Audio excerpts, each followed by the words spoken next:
10 myths about your brain. And the reason I did that, I actually did in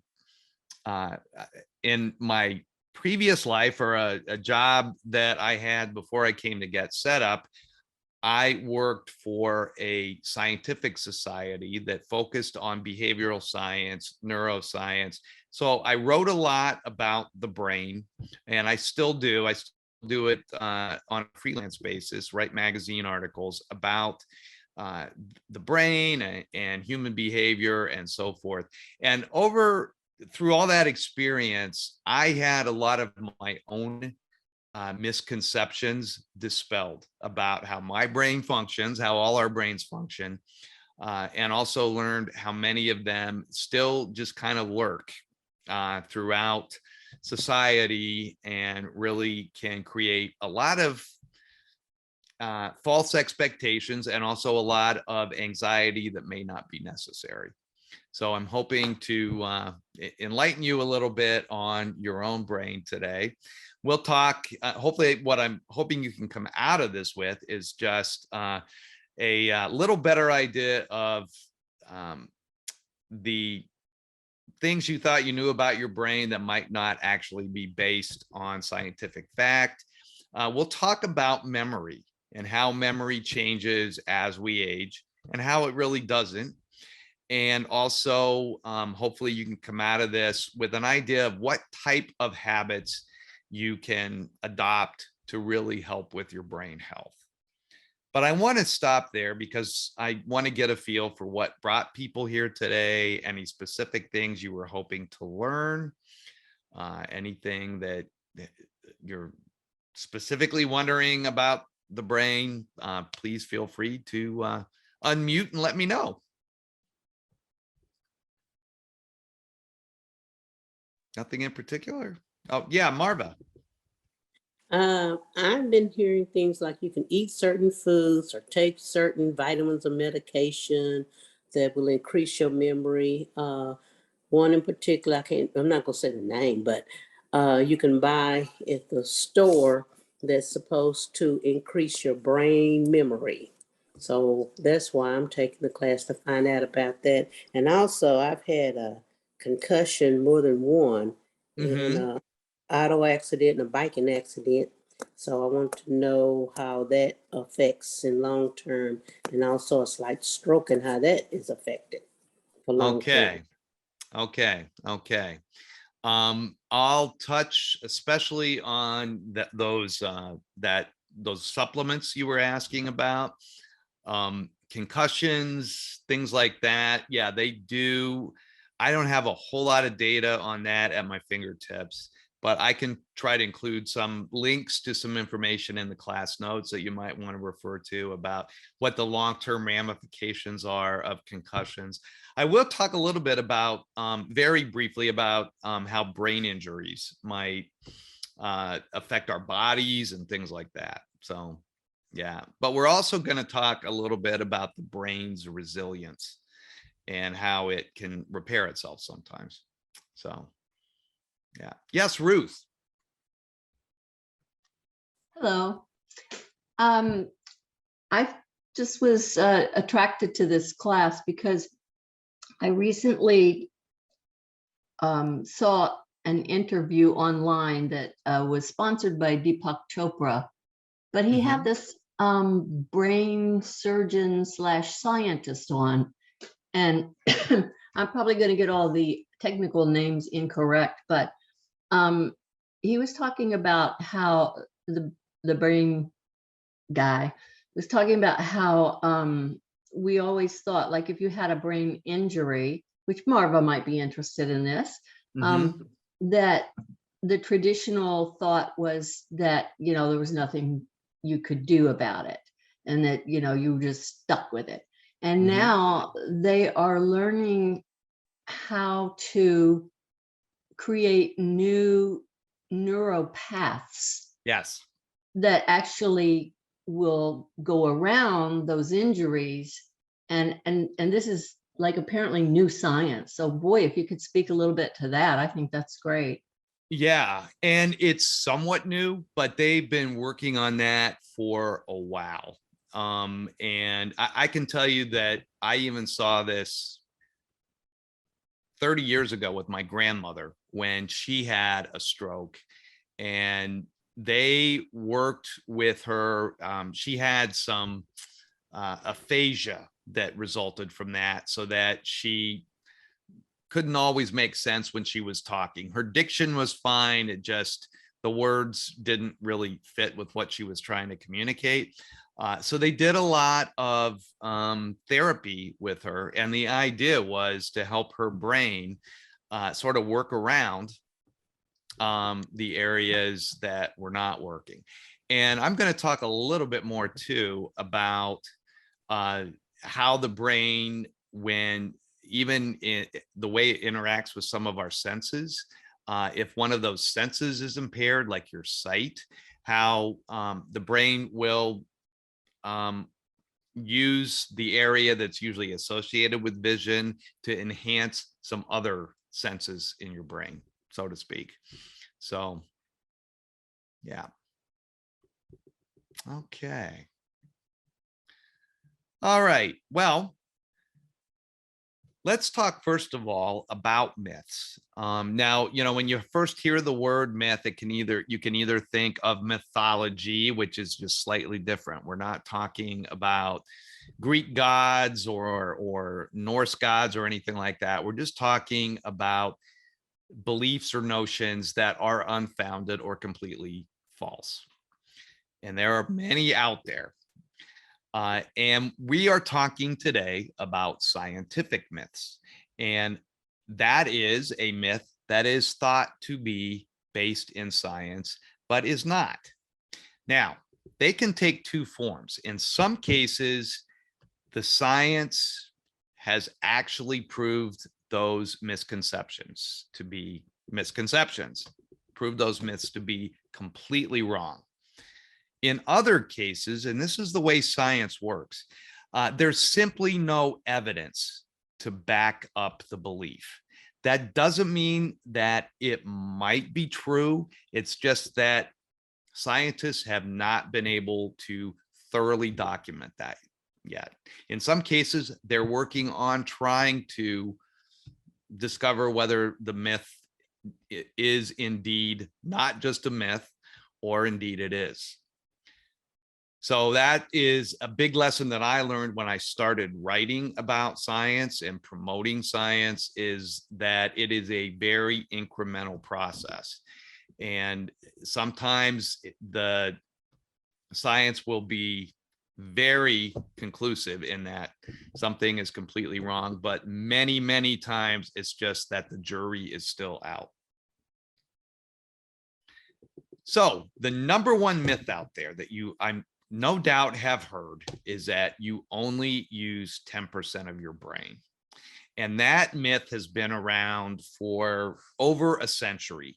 And it's basically implying that most of our brain matter is just sitting idle, which makes no evolutionary sense. We don't have, maybe our appendix or something like that we don't really need, but is still there. But the brain is just too vital an organ to be sitting largely idle. So they've been able to show over time through different types of brain scanning technology. And some of that is relatively new. So Ruth, you mentioned that some of the new therapies for brain repair, so to speak, or developing new neural pathways. A lot of that has evolved from a technology called functional magnetic resonance imaging. You may have had an MRI sometime for, say, an injury that you've had where they're trying to find out what exactly is wrong. With functional MRI, they are able to, more than ever before, this has been around about 30 years now, they've been really able to see different parts of the brain and how they light up, regions that light up depending on what you're thinking about, what you're doing. So it's been a really revolutionary technology. And there they found out that the brain is engaged even during some very simple tasks, and not just in one region, it's all over the place. And that means that they've also shown that an injury to even a small portion of the brain can have pretty profound consequences for language, for your sensory perception, your movement, and even your emotions. It can, in some cases, brain injuries can completely change somebody's personality. It's kind of a hyperbolic way of describing that, but there have been even some cases that are in textbooks now where somebody had a traumatic brain injury and just kind of became a different person. So that obviously means that there are quite a few places in your brain that are active at any one time. So just to kind of get a handle on this, let's say right now, while you're watching this and listening to me, you're also eating a piece of candy. And I'm going to throw out a few technical brain terms, but I'll kind of say what their function is. And sometimes I might mispronounce them. But one is, as you're watching this, let's say you're eating that candy, the frontal lobes in your cerebral cortex are engaged in thinking about what I'm presenting to you and reasoning. And as you're enjoying the candy, your parietal lobes are lighting up, and those are responsible for taste and texture, the smell of food, and your occipital lobes help to process how you see the words on the screen. The occipital lobe area in your brain is really where your vision processing occurs. And the temporal lobes help you process what you hear. So all of this is going on at the same time. And that takes much more than 10% of your brain for it to happen. You're also ideally storing some of this into your memory. And that's where your hippocampus comes into play. And the job of the hippocampus is to transfer your short-term memory to long-term memory. So just as an example too, this is where it gets pretty fascinating.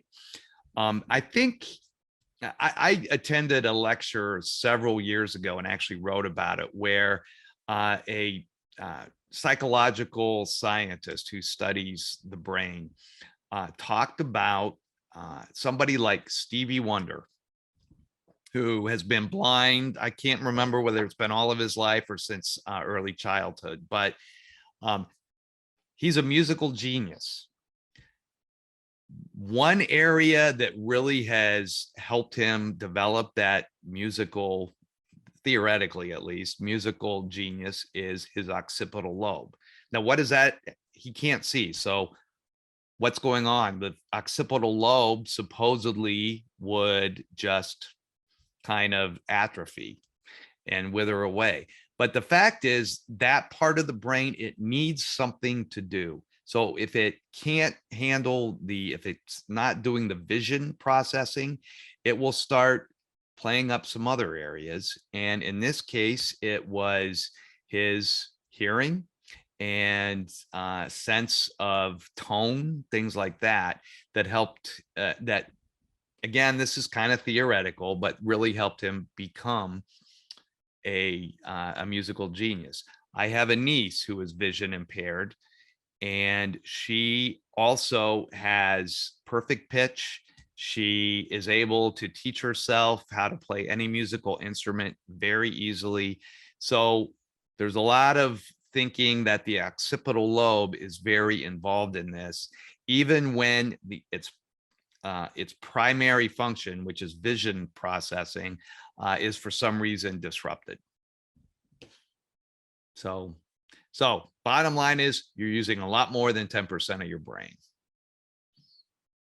And I will stop for questions after 2 or maybe 3 or 4 of these myths. But now, left brain people are the idea that there are left brain people and right brain people. That's also mythical.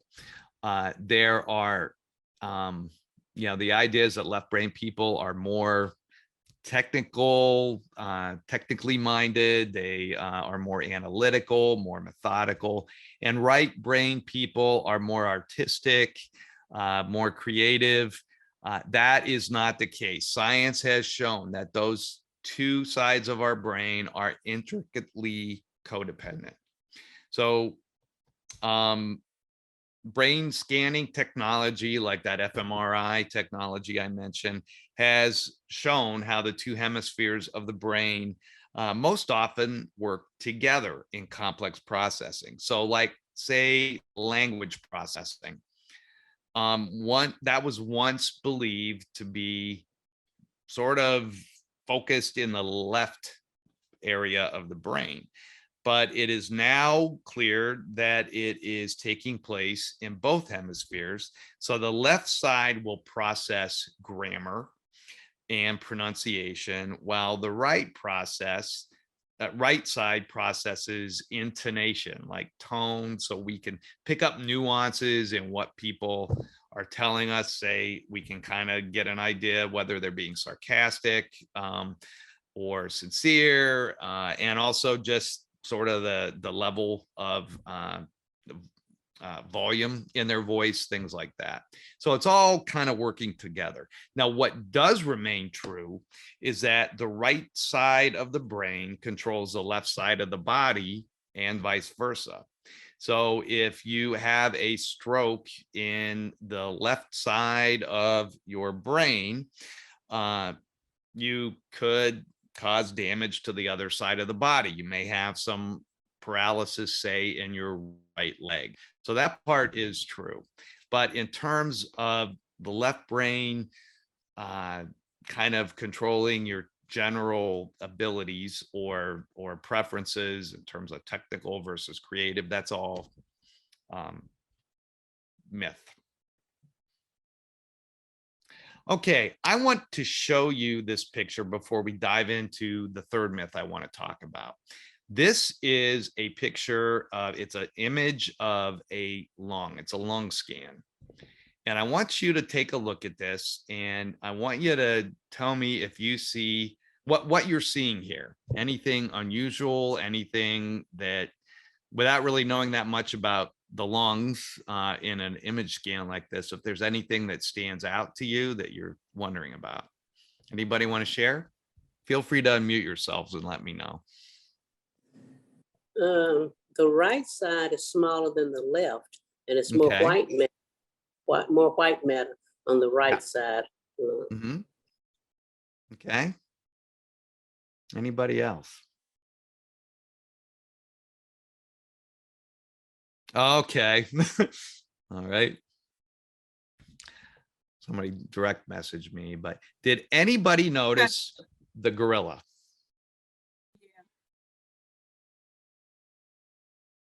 It's just a little drawing of a gorilla. This was an image in an experiment that was done close to 10 years ago that I actually was involved in publicizing this for the organization I worked for. And they showed this to 25 or 24, I guess, radiologists who specialized in looking at these images and looking for anomalies. Things that I'm not sure what they were looking for, but they had specific things that would be red flags for them. Like there's some kind of problem with this lung, maybe a tumor, something like that. 20 of those 24 radiologists totally missed this. And what the scientists were trying to get across was that you can be so focused on one thing that you're looking for that you might miss another thing that might be of concern. So they call this the invisible gorilla. So that leads to our third myth, that we believe our senses are objective, that we are seeing reality at all times. And that is not really the case. We actively search for patterns. And that really goes back to our ancestors. That was our way of spotting things like danger and resources, things of that nature. But anything that might be a little ambiguous, we might try to make sense of. And this is pretty automatic. There was one very famous psychology experiment that I don't show because most of the time when I show it, people have already seen it, but it's about 30 years old now. It's called the invisible gorilla experiment. So this was sort of kind of based on that, but that involved showing people a video of a group of people, some in black shirts, some in white shirts, passing around a basketball. And the people who were viewing this video were told, please watch how many times the people in the white shirts pass the basketball to each other. So as they're doing that, there is somebody who walks across in the middle of the group on the screen in a gorilla costume, stops for a minute, goes like this, and walks off the stage. And many people, like a majority of people, completely miss that because they are so focused on that, on who's passing the basketball, because that's what they were told to do. And so when our reality becomes what we are concentrating on, and other things in our visual space or in our audio space, we miss. They've done this with other sensory perceptions, like smell. There was a study done a few years ago where they had people, they had a group of people that they split into two groups. One was sent into a room where they were assigned to engage in a pretty complex task. And another group was assigned to just go into a room and hang out. And in both rooms, they piped in this very strong aroma of coffee. Most of the people who were in the room where they were involved in that complex task never noticed that smell of coffee, compared to the other group that they were all very keenly aware of it. So it's pretty interesting how our brains can really focus, but at the same time tune out other things that might be kind of important. And I will include in the class notes a link to that invisible gorilla experiment that I just told you about, so you can watch that. Okay, here is a big one that many of us get really worried about as we age, and that is that our brains just naturally decline as we get older. Nothing could be further from the truth. Now, there are some cognitive functions that do decline as you get older. But what makes up for that is plenty of our mental skills actually improve with age. Vocabulary, for instance, reading comprehension, even emotional regulation. And a lot of that takes place in the brain. Those are just a few areas where older brains outperform younger brains.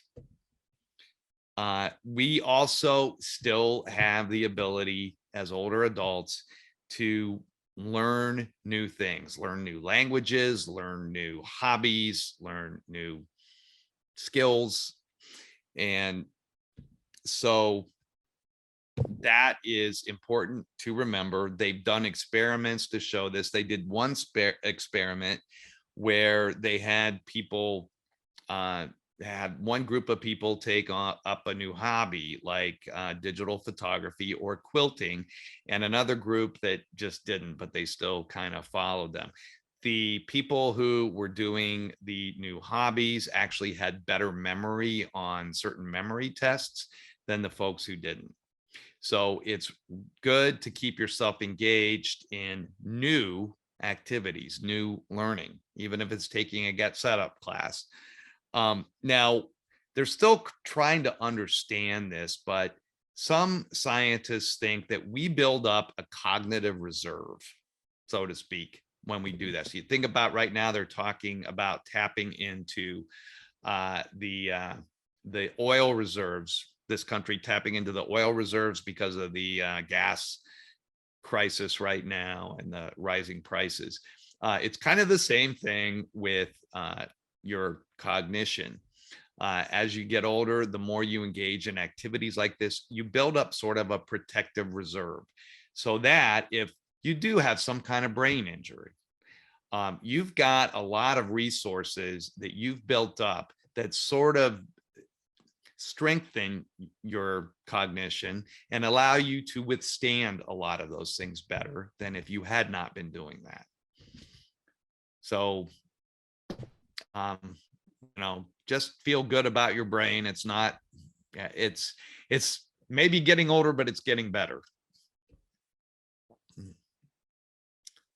Okay, I'm going to stop there before I get into these other myths, just to see if anybody has any questions so far. Anything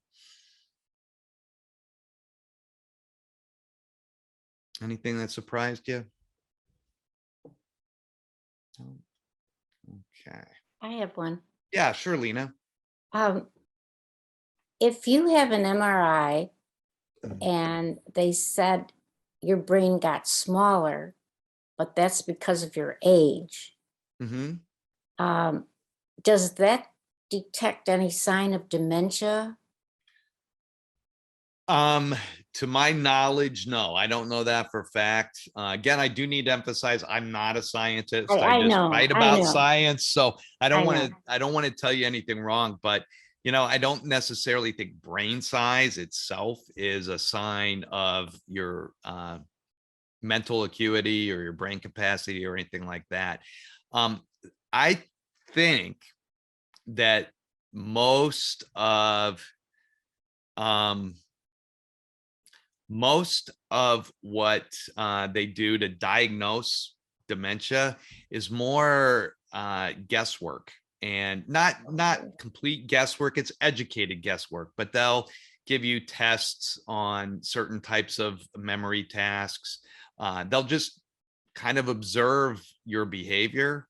One example, the one line they always give is if you forget where you left your car keys, which I've been doing since I was 20 years old. So, I never worry about that as a sign that I might be having some cognitive decline. But that's nothing to worry about. It's when you forget what your car keys are supposed to be used for, Right, that you start to have to worry about some kind of dementia. But they actually can't conclusively diagnose any kind of dementia like Alzheimer's disease until after the fact. Say they do an autopsy, and that's where they find those plaques in your brain that are the telltale signs. Now, what's really interesting too, and this may speak to that cognitive reserve, is that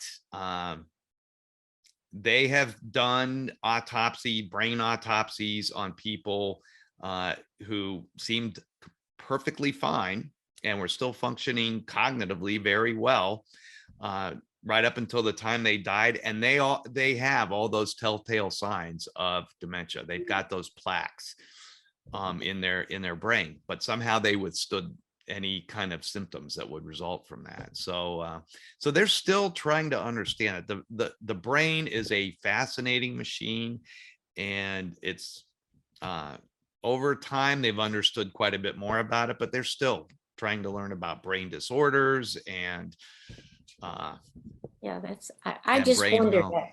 I just wondered because I think you're right. I agree with you, because when I take my husband to the doctors, it's always the same thing. They ask him all these questions if he knows, and he doesn't know. And I think what you're saying, I kind of believe that it's an educated guess. Yeah. So thank you. Thank Yeah. you. Yeah. Okay. Somebody asked me what I do to keep my mind active and healthy. I exercise. I'll talk a little bit more about exercise. Teach classes, and I'm a very avid photographer. So I am constantly trying to teach myself to new camera techniques and things like that. And also travel. I like learning when I travel around. So that's me. There are plenty of ways you can do that. I do want to address some myths about things that people feel that they're led to believe they can do to definitely improve their memory and their mental acuity. One is crossword puzzles. And I started hearing probably 15 years ago that crossword puzzles are a great way to really solidify your memory and keep it strong. And the media coverage over time has grown kind of really black and white on the subject. It's either that crossword puzzles are the brain's secret weapon against cognitive decline or dementia, and then others that say it's a gigantic waste of time, that there's absolutely no benefit to it whatsoever. In truth, the research results are very mixed on this. Some studies have found that doing crosswords can actually stimulate your brain. But overall, scientists haven't really drawn a concrete correlation between doing crossword puzzles and long-term cognitive health. So this is an example of one of those cases where they haven't dispelled it, but they have not necessarily proven it either. So they certainly can't hurt, but it's not the be all end all to do crossword puzzles. There was a recent article, though, in a medical journal, BMJ, which used to be the British Medical Journal, and then they just shortened it to BMJ. But it was really more of a essay, but from scientists in Scotland who argue that such pursuits will not necessarily act as a preventative, but could still provide that cognitive reserve. Okay, from which to claim. You're basically at a higher level to begin with. So if you do have any kind of brain injury or other kind of health issue, you're higher up and therefore won't fall as far or fall as deeply. And that leads to another one, brain games. A lot of people are playing brain games on their smartphones, on their computers, to improve their memory and reasoning skills. And that is really misleading, because there has not been any effort or any success yet in proving that any specific brain game actually does improve your long-term memory or your long-term mental acuity. They are studying this right now, so they haven't ruled out that that can happen. The problem has been that some of these app developers have claimed that these things are scientifically proven to do that. And they've gotten in trouble with the Federal Trade Commission for doing that and told to cease and desist. So they may tell you this may improve your memory or your reasoning skills or your vocabulary, anything like that, but it's all just very speculative at this point. I know somebody was here in this class a week or so ago and said they were actually participating in a study on this right now, where they're actually having people play a specific game to see if it works. But just to show that, here's the deal with these. A lot of times, if you do play a brain game, one that you've downloaded to your phone, you can get very good at playing that game, but it doesn't mean it's going to extrapolate into other parts of your life. It's not going to be a general improvement to your memory. There was a study in the UK not that long ago, and they investigated the theory that brain games really help with this. And they asked more than 8,600 people, so a huge sample size. And these were people aged 18 to 60 to play on online brain games designed that were claiming to improve memory and learning and reasoning. And the participants played the games for 10 minutes a day, 3 times a week for 6 weeks. And afterward, they gave them some tests to kind of see how they were doing with memory, cognition, and they found that they didn't show any improved cognitive function in tasks that weren't specifically related to that game. So, you know, just because you're getting good at the game doesn't mean that it's strengthening your brain overall. So be wary of that when you see some brain game that says this has been scientifically proven to improve your memory. Same with dietary supplements. And this is one that I specifically wanted to address for Marva because she had asked about that. There are a lot out on the market right now, everything from just simple vitamins that you can take to some brand name pills that you can buy over the counter that are supposed to improve your memory and your sharpness, your focus.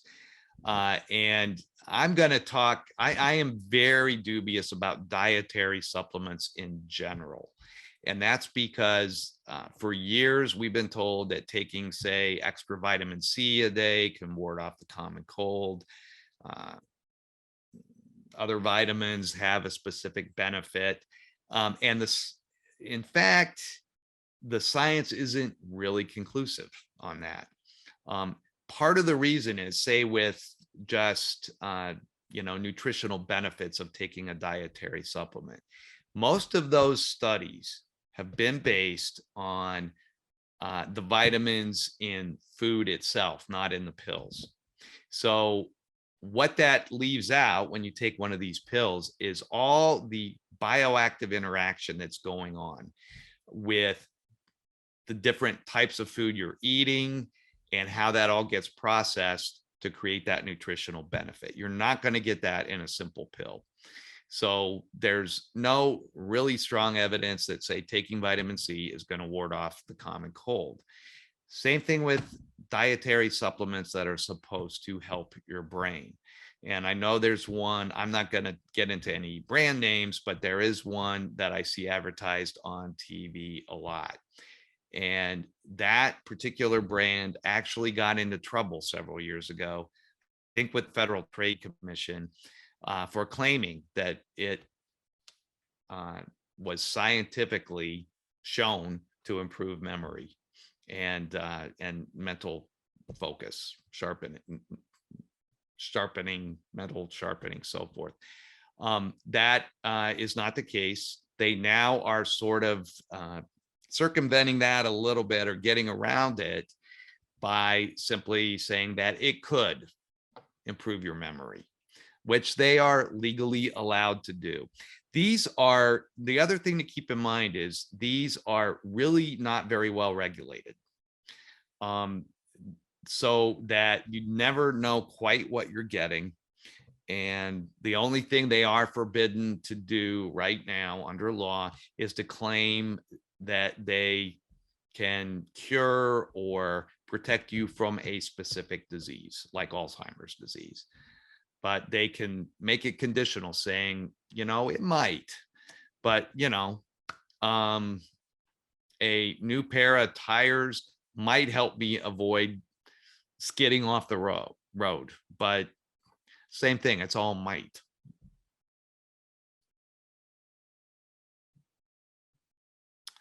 Okay, here's one of my favorites. Your memories are a precise record of your experiences.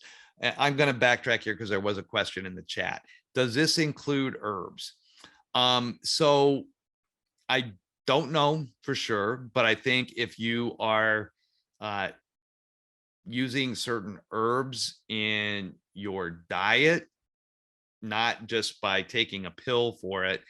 You're probably going to have a better nutritional benefit than if you just take it in pill form overall.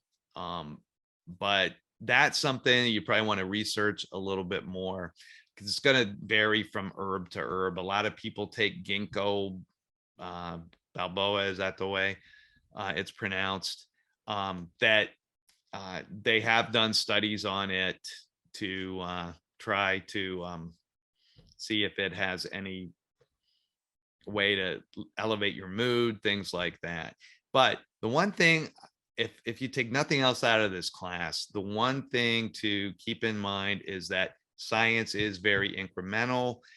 You probably get frustrated sometimes when you'll read a study about a study in the paper one week that says coffee is good for you, and then the next week there's something that says coffee is bad for you.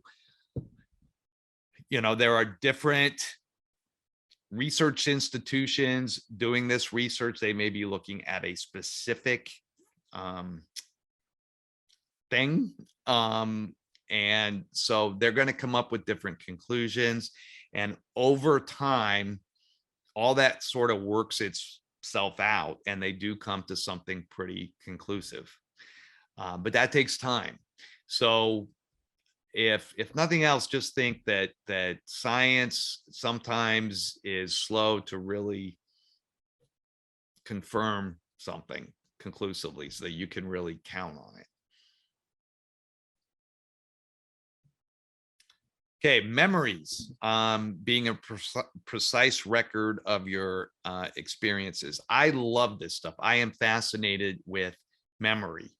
Not when we think of memory, we're thinking about, you know, do we remember where we put our keys, things like that, but just more episodic memories, things that we experienced when we were children, or even, you know, a year ago, anything like that. That is very influenced by our beliefs, our knowledge, our expectations. It's not a precise recording. You're going to get something different every time you play it back without necessarily realizing it. And yes, we can develop false memories. Not only can they get distorted, they can just be completely fabricated in our mind without us having any idea that that's what's going on.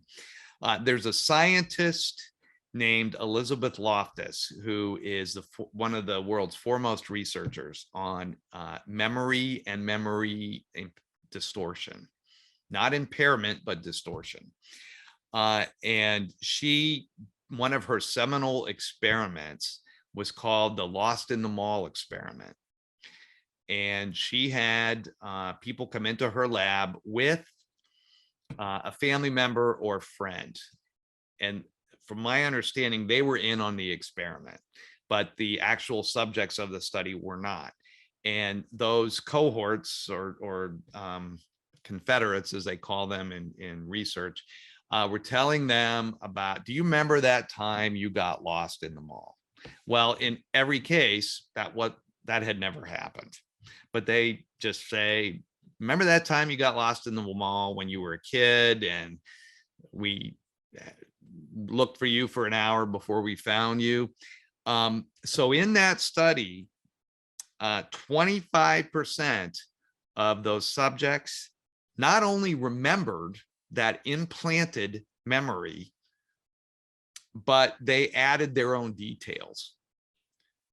So it sort of sparked all kinds of memory distortions just by implanting something in their mind that never happened. Now, that does not mean that every memory you have from the past is going to be false, but there may be certain things that within a specific memory that are a little bit inaccurate. So pretty fascinating. Okay. Here's one that I'm hoping will help you a little bit in your or lower your anxiety level, so to speak. Dementia is not highly hereditary. The certain forms of it might be. That tends, for the most part, to be early onset dementia. So say when you are developing symptoms of dementia when you're in your 40s or 50s. I've heard of people that happening too when they're even in their 30s. But for the most part, it's not, the amount of genetic influence in the development of dementia is minuscule. There are far more critical factors that play into that. One of those being your physical health. You know, if you are, say, obese or just really unhealthy in general, very sedentary, things like that contribute to it a lot more. Lifestyle factors, things like that. It's not necessarily a genetic risk. While there is a genetic component sometimes to it, it is extremely small and usually not the catalyst for developing that. I did see there was a question in the lounge about the brain puzzles, and yeah, you may have missed that, but but yeah, there is not any conclusive science right now to back up that doing brain puzzles is going to improve your brain function. So is there anything, Scott, which improves brain functions? The other way, if we put the question? You mean for depression, you said? No, not for depression, for general brain health. Oh, for general brain health. I'm gonna talk about that right now, actually. Okay, thank you. And that is that diet and exercise. Many people think that, yeah, it's great for my heart, my lungs, but really doesn't do much for my brain. According to science, this is one of the best things you can do for your brain health, is to exercise. Doesn't have to be intense exercise, just walking on a regular basis can really help. It's improving blood flow to your brain. It's reducing inflammation. Inflammation overall is not good. So cutting down on that really helps. And it promotes that neuroplasticity that we talked about, where I think Ruth was talking about the doctor that she listened to on that webinar that talked about the brain's ability to kind of repair itself. Neuroplasticity means that it's able to just sort of adapt to different things that might happen. And there have been a lot of studies on this. There was one not that long ago that involved 450 older adults. Again, a pretty big sample size. And they all agreed to undergo yearly physical exams and cognitive tests for 20 years and agreed to donate their brains for research when they died. And they were given devices, in fact, to track their movement, their activity 24/7.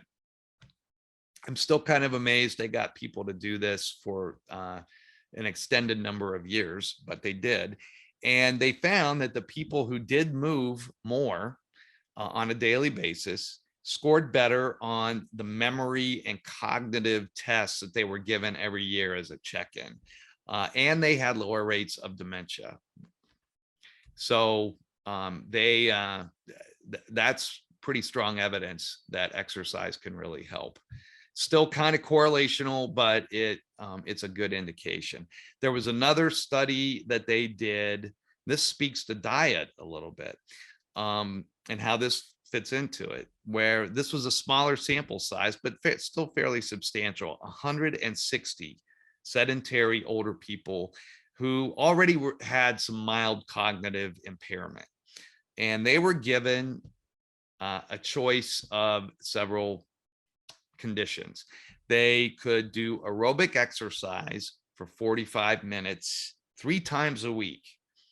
as a condition of participating in the experiment, or they could just plain eat healthy, keep a healthy diet, or they could both exercise and eat healthy, or they could simply receive health education. So each one of them chose one of those 4 options. And over 6 months, those who followed the healthy diet alone didn't show any major improvement in their ability to multitask and to process complex information, all the other tests they gave them to measure that. But those who exercised showed improvements in those areas, in their thinking and their memory. And those who combined the good diet with the exercise showed the most improvement. So combining the diet and exercise is probably the best thing you can do to really maintain your brain health. The cognitive engagement can help too. That's still an evolving science. They're still trying to figure all that out. But I think if you combine all of that, you're in pretty good shape. So we've got just a few minutes. I thought I'd stop and see if there are any questions. I got through my 10 myths. So can I ask questions, Scott, if you permit? Sure. So it is again related to that solving brain puzzles or Sudoku or any other thing. So that is a total myth that it improves brain health, because diet and exercise, I totally agree. They help in improvement. So I want to qualify that. It's a myth that it's scientifically proven. This is one of those situations where the science just hasn't been able to actually confirm it. Again, they're doing a lot of experiments right now, a lot of studies to find out just how those brain puzzles might improve brain function. But as of now, there is no conclusive evidence that they're going to make a big difference. So it's one of those cases where the jury's still out. So this is more of a consumer warning that if you see a game that you want to download to your phone and it says this has been scientifically proven to improve your memory or your focus, that I would really take that with a grain of salt, because that actually could be very false, very misleading. So got it. Thank you. I have a question. Yeah, sure, Lena. In I know you don't know the real answer, but in your readings, have you seen any research where extremely well and very intelligent people seem to end up with Alzheimer's? I have not seen anything specifically on that. Again, I think the large body of research points to lifestyle choices. Right. So you could have somebody who's extremely intelligent, but also a couch potato. Right. Right. and really not doing well with their health. And so, yeah, they might end up, because of that lifestyle choice, becoming a higher risk, despite the fact that they're pretty mentally engaged. But it could be they will find out that higher level of intelligence, higher levels of education might make a difference. But I don't know that the science is airtight on that yet. Right. Someday we'll know. Someday we'll know. Yeah. Right. Yeah. Okay. Well, we are just about out of time. Just want to give you some facts to keep in mind. You use far more than 10% of your brain. Think about eating a healthy diet and exercising to provide those benefits to your brain health. Most forms of dementia are not hereditary. And there again is no evidence that points to brain games and dietary supplements as ways to strengthen your cognition. Again, the jury is out on those. And finally, memory is fallible and error prone for everyone, no matter what your age.